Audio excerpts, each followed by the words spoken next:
Hello everyone and welcome to my YouTube channel. This is Meera, your study abroad and your career advisor.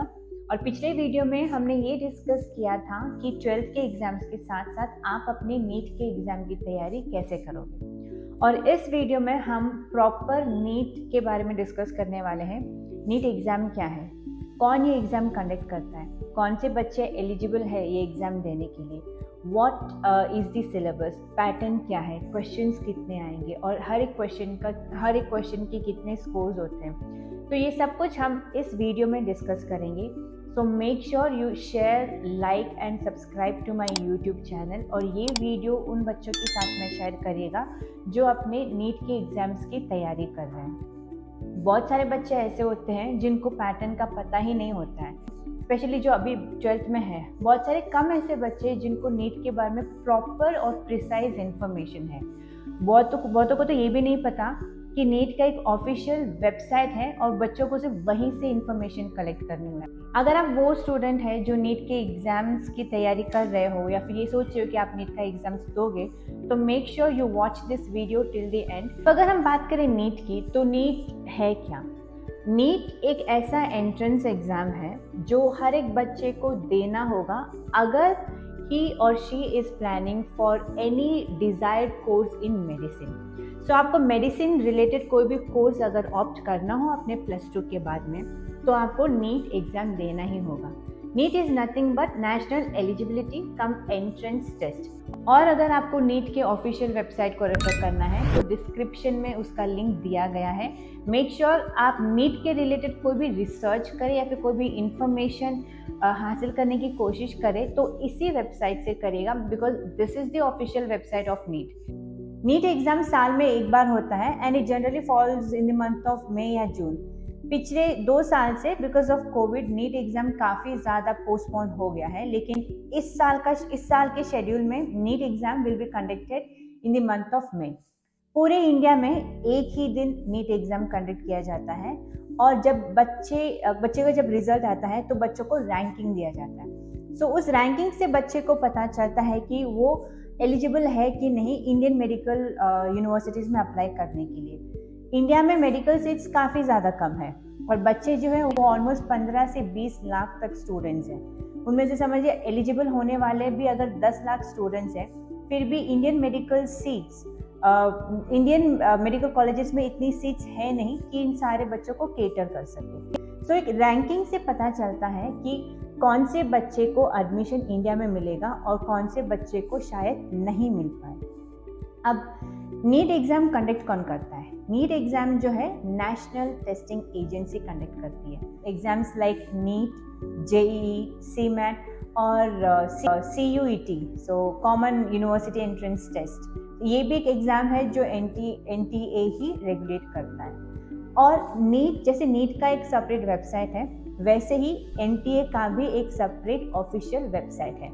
तो अगर आपको NTA के बारे में और डिटेल्स चाहिए हो तो अगेन डिस्क्रिप्शन में इसका लिंक मेंशन किया गया है, आप वही वेबसाइट रेफर करिए for the thorough knowledge of NTA।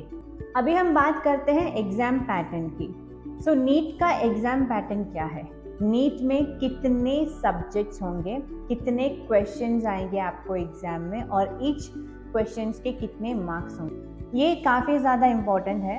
As a student अगर आप एग्ज़ाम दे रहे हो तो आपको पता होना चाहिए कि पैटर्न क्या है। अगर आपको पैटर्न पता होगा तो आप अपने नीट के एग्ज़ाम्स की तैयारी भी अच्छे से कर पाएंगे। सो नीट का जो एग्ज़ाम है that is mainly based on your 4 major subjects, physics, chemistry, biology and geology. तो ये 4 मेजर सब्जेक्ट्स हैं जो आपको नीट में पूछे जाएंगे और हर सब्जेक्ट्स के अलग अलग सेक्शंस होते हैं। जैसे कि each subject will have 2 section, so 2 sections होंगे इन ईच सब्जेक्ट। और सेक्शन ए में आपको 35 क्वेश्चंस पूछे जाएंगे, सेक्शन बी में आपको 15 क्वेश्चंस पूछे जाएंगे। सो एग्ज़ाम में आपको टोटल जो है वो 50 क्वेश्चंस आएंगे, लेकिन आपको आंसर सिर्फ 45 क्वेश्चंस करने हैं, विच मीन्स सेक्शन ए में जो 35 क्वेश्चंस मिलेंगे आपको, वो सारे के सारे 35 क्वेश्चंस आपको आंसर करने होंगे। और सेक्शन बी में जो आपको 15 क्वेश्चंस मिलेंगे, उस 15 में से आपके पास ऑप्शन है कि आप कोई भी 10 क्वेश्चंस के आंसर करें। अगर आप 10 से ज़्यादा क्वेश्चंस अटेंड कर रहे हो तो फर्स्ट 10 क्वेश्चंस जो आपने अटेंड किए हैं, सिर्फ वही 10 क्वेश्चंस को वो कंसिडर करेंगे, right? So each subjects having 50 questions where you will be given the scores for 45 questions. So total physics, chemistry, biology और zoology को मिला के आपको 200 questions का पेपर होगा और एक क्वेश्चन का आपको 4 मार्क्स मिलेगा, यानी 180 questions into 4 is equal to 720 score. So आपका नीट का जो एग्जाम है वो टोटल 720 मार्क्स का है। और अगर कोई स्टूडेंट इंडियन मेडिकल सीट में एडमिशन पाना चाहता है तो काफ़ी ज़्यादा ज़रूरी है कि बच्चे का स्कोर मिनिमम 500 टू 550 से ऊपर ही हो, बिकॉज कंपटीशन, जैसे मैंने अपने लास्ट वीडियो में कहा है कि काफ़ी ज़्यादा फियर्स है। आप लेस स्कोर से इंडियन मेडिकल गवर्नमेंट सीट में आप एडमिशन डेफिनेटली नहीं ले सकते। तो अगर आपको गवर्नमेंट सीट चाहिए वो भी इंडिया में, तो काफ़ी ज़्यादा ज़रूरी है कि आपका स्कोर ज़्यादा हो, राइट? तो ये हो गया आपके नीट का एग्जाम पैटर्न। अभी हम जब मार्क्स की बात करें, जब हम स्कोरिंग की बात करें, तो आपको एक क्वेश्चन पे 4 मार्क्स मिलेंगे। अगर आपका आंसर गलत हुआ तो आपको नेगेटिव मार्क्स भी मिलेंगे। तो जितने ज़्यादा आपके रॉन्ग आंसर्स होंगे उतना ज़्यादा आपका स्कोर डिक्रीज होता जाएगा। सो मैं तो यही कहूँगी, अगर आप श्योर हो कि इस क्वेश्चन का यही अगर आंसर है तो आप आंसर करिए। अगर आपको थोड़ा सा भी डाउट हो कि ये शायद आंसर गलत हो सकता है तो प्लीज़ आप अटेंड मत करिए, वो क्वेश्चन ही अटेंड मत करिए, because it's better to have a 0 than having -1, right? जितना आपको स्कोर मिल रहा है, अगर उसमें आप रॉन्ग आंसर देके वो डिक्रीज कर रहे हो तो आंसर करने का कोई मतलब नहीं है। लास्ट ईयर ऐसा ही हुआ था, बहुत सारे बच्चे थे मेरे पास जिन्होंने अपना एडमिशन अब्रॉड में ही से ही कंफर्म कर लिया था and they were very sure कि उनको 300 प्लस मिलेगा नीट एग्जाम में। लेकिन जब उनका रिजल्ट्स आया तो it was really shocking.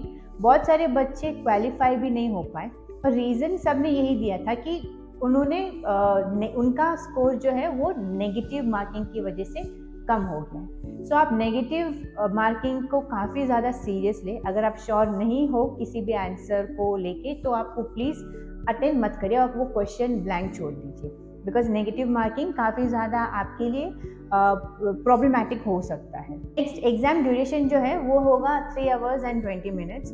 720 marks के क्वेश्चंस को आपको 3 hours and 20 minutes में आंसर करना है।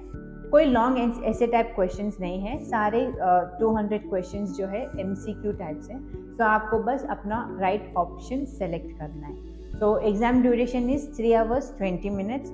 और ये जो नीट एग्ज़ाम है ये ऑलमोस्ट 13 लैंग्वेजेस में कंडक्ट किया जाता है। सारी लैंग्वेजेस आपकी स्क्रीन पे है, तो आप इनमें से कोई भी लैंग्वेज सेलेक्ट कर सकते हैं एंड देन उसी लैंग्वेज में अपने नीट का एग्ज़ाम आप दे सकते हो। जब आप एप्लीकेशन फॉर्म फिल करते हो उस टाइम पे आपको एक 4 ऑप्शन दिया जाता है जहाँ पे आप अपना सेंटर सेलेक्ट कर सकते हैं। हाउएवर कोशिश हमेशा NTA की यही होती है कि आपको नियरेस्ट सेंटर ही अलॉट करें। और एप्लीकेशन फॉर्म नीट का एप्लीकेशन फॉर्म ओपन कब होता है, एप्लीकेशन फॉर्म आप कैसे फिल करते हो, ये सारे क्वेरीज हम अपनी अगले वीडियो में डिस्कस करेंगे। अभी हम बात करते हैं एलिजिबिलिटी की। जब नीट एलिजिबिलिटी की बात होती है तो सबको सबसे पहले यही पता होना चाहिए कि आपको मिनिमम 50% तो लाने ही है in your +2 final exams.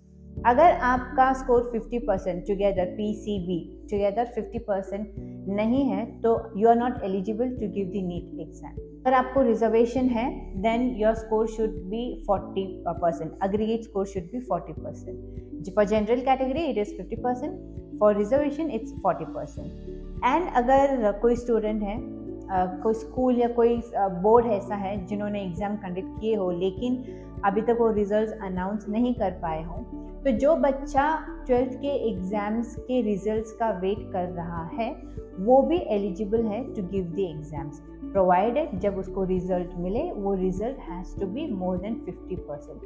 PCB का अग्रीगेट 50% होना ही चाहिए। इसके अलावा इंग्लिश में बच्चे को 50% स्कोर करना काफ़ी इम्पोर्टेंट है।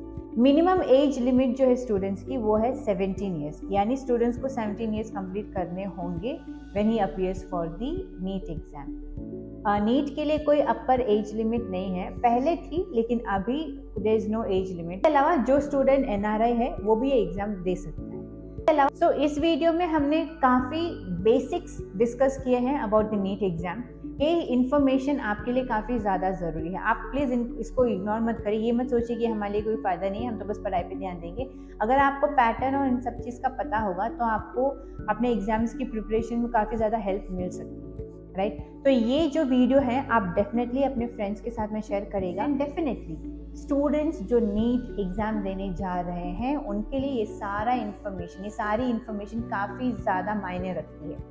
So do not forget to subscribe to this channel. So you make sure you turn on the notification ताकि जब मैं वो वीडियो अपलोड करूँ आपको एक नोटिफिकेशन तो ज़रूर आ जाए और आपको वो सारी इन्फॉर्मेशन आपके एक 1 क्लिक में आपको मिल जाए। Till then, thank you so much for watching this video and stay tuned for my next video. Thank you.